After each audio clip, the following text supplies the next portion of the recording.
Alright, so this is what we call tropical rain. When it rain, it pours. Dito lang yan sa Pilipinas. Wala naman po kaming bagyo. But oh my goodness, it's really strong. But it's refreshing. It feels good.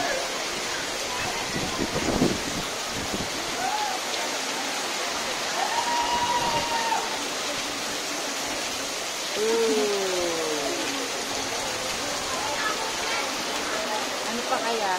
Gusto niyo makita kayo? Hi! Oh, diba? Na-excite kayo masyado eh. Hello!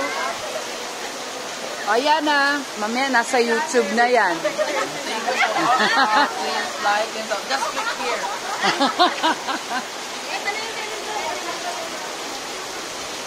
Oh, look at the papaya. Oh, parang kawawa naman ang papaya.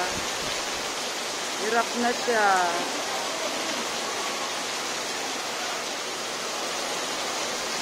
It's not yet zero visibility, but it's really strong.